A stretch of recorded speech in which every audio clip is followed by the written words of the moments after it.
Assalamualaikum warahmatullahi wabarakatuh. Selamat berjumpa kembali di materi Bahasa Indonesia kelas 7 semester 2. Kali ini kita akan membahas tentang pantun yang masih berkaitan dengan materi sebelumnya, yaitu puisi rakyat. Untuk mengetahui apakah itu jenis pantun atau bukan, maka ada beberapa ciri yang harus kita ketahui. Di sini tertulis ada 5 ciri-ciri pantun. Yang pertama, tiap bait terdiri atas 4 baris atau larik. Yang kedua, tiap baris terdiri atas 8 sampai 12 suku kata. Artinya pantun itu harus 8 sampai 12 suku kata. Yang ketiga, rima akhir setiap baris adalah AB AB. Keempat, baris pertama dan kedua merupakan sampiran. Kelima, baris ketiga dan keempat merupakan isi.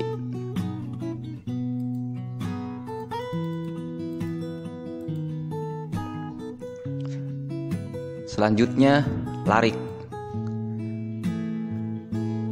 Larik seperti yang sudah dibahas sebelumnya, yaitu termasuk baris ya. Di sini ada contoh sebuah pantun. Mawar merah mekar di taman, itu 1 baris atau 1 larik, disebut larik 1. Semerbak mewangi aromanya, itu larik kedua. Janji setia seorang teman, larik ketiga. Akan terkenang selamanya termasuk larik keempat. Jadi 1 bait terdiri dari 4 larik atau 4 baris, dan itu disebut pantun. Nah, berikutnya di bawah ada lagi contoh pantun juga sama ya. Ada larik ke-1, kedua, ketiga, dan keempat.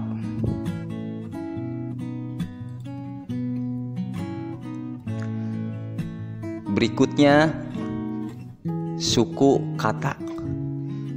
Suku kata dapat diartikan pemenggalan pengucapan pada sebuah kata.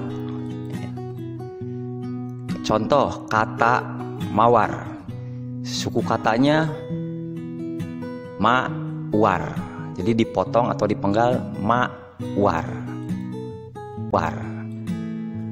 Contoh lain, kata merah. Suku katanya merah. Jadi dipotong atau dipenggal menjadi merah. Kata semerbak. Suku katanya semerbak. Jadi dipenggal jadi semerbak. Kata mawar menjadi 2 suku kata, mawar. Kata merah dari 2 suku kata, merah. Semerbak menjadi 3 suku kata, semerbak. Intinya pemenggalan harus sesuai atau enak untuk diucapkan. Maksudnya apa? Misalnya kata mawar dipenggal atau menjadikan suku kata, itu mawar bukan mauar. Atau kata merah ketika dipenggal maka suku katanya merah bukan merah. Itu ya. Jadi intinya pemenggalan harus sesuai atau enak untuk diucapkan. Nah, berikutnya ini ada contoh lagi pantun ya. Mawar merah mekar di taman dan seterusnya. Kita lihat contoh atau cara pemenggalannya ya, per larik dan jumlah suku katanya ada berapa ya. Larik ke-1, mawar merah mekar di taman. Setelah dihitung ini 9 suku kata. Larik kedua, semerbak mewangi aromanya, 10 suku kata. Lari ketiga, janji setia seorang teman, 10 suku kata. Lari keempat, akan terkenang selamanya. Itu 9 suku kata ya. Jadi yang larik pertama itu 9 suku kata, lari kedua 10 suku kata, lari ketiga ada 10 suku kata, dan lari keempat ada 9 suku kata.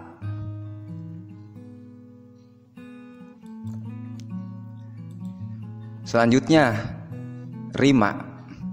Rima dapat diartikan sebagai bunyi akhir pada sebuah larik ya. Jadi setiap larik itu di akhirnya disebut ada rimanya gitu ya. Contoh, mawar merah mekar di taman. Akhirnya adalah kata taman. Man itu yang diwarnai merah itu adalah rima, lari ke 1. Semerbak mewangi aromanya. Kata aromanya, nya di kata aromanya yang ditandai warna biru itu merupakan bunyi akhir atau sebut rima. Demikian juga yang ke bawahnya yang warna merah dan warna biru. Man di kata taman pada lari ke 1 itu disimbolkan rimanya a. Kemudian a-nya pada kata aromanya di lari kedua disimbolkan rimanya b. Man yang ada di kata teman disimbolkan rimanya a. Mengapa a? Karena syarat dalam pantun lari ke 1 dan ketiga harus sama ya. Jadi a ya.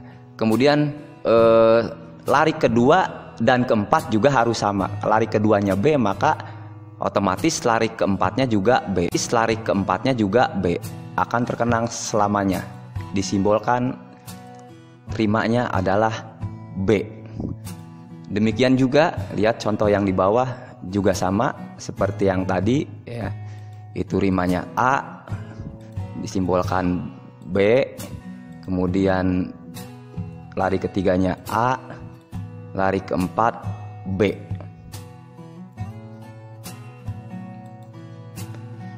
Selanjutnya yaitu sampiran dan isi.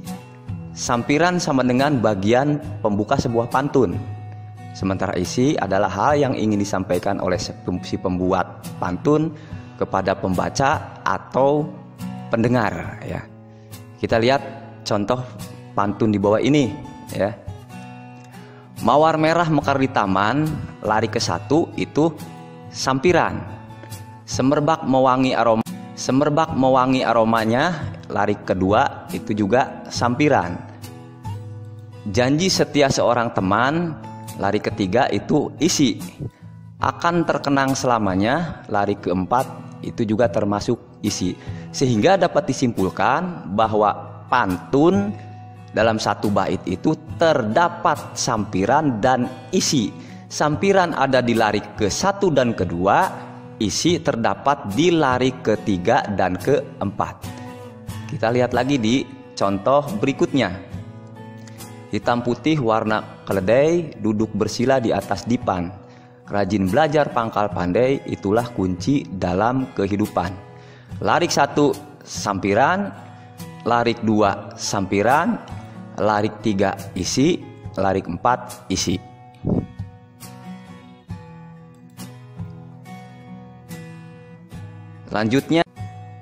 Selanjutnya kita ke tugas yang harus kamu kerjakan di minggu ini ya.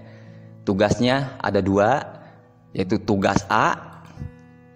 Lihat ada contoh pantun, ada 1 bait pantun. Ingat 1 bait terdiri dari 4 larik.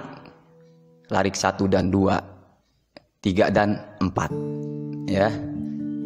Nah, tugas yang harus kamu kerjakan pertama, tuliskan larik atau baris yang termasuk sampiran. Yang kedua, tuliskan sukata per larik per baris seperti tadi contoh ya. Ketiga, tuliskan jumlah suku kata per larik atau baris. Jadi jumlah berapa suku katanya.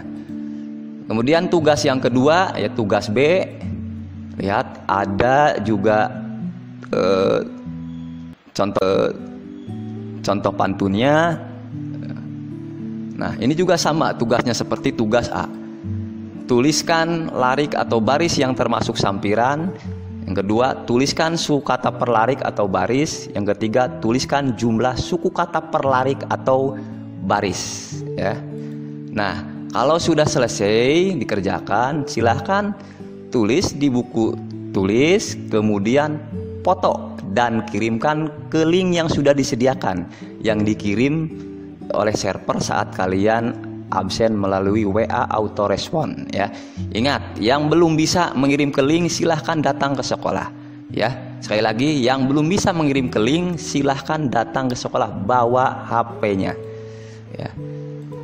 Jangan lupa baca buku paket Indonesia, baik itu yang bentuk PDF ataupun yang dapat kamu pinjam dari perpustakaan. Selain itu juga kamu dapat membaca buku MCS atau modul cerdas siswa, ya. Tuh. Nah, gimana nih yang belum punya buku MCS, ya? Yang belum silahkan boleh pinjam ke teman, lihat ke teman atau gimana pun caranya, ya, itu untuk dibaca, ya. Nah, yang belum, ya tidak apa-apa. Yang penting kamu mengerjakan tugas dan mengirimnya ke link.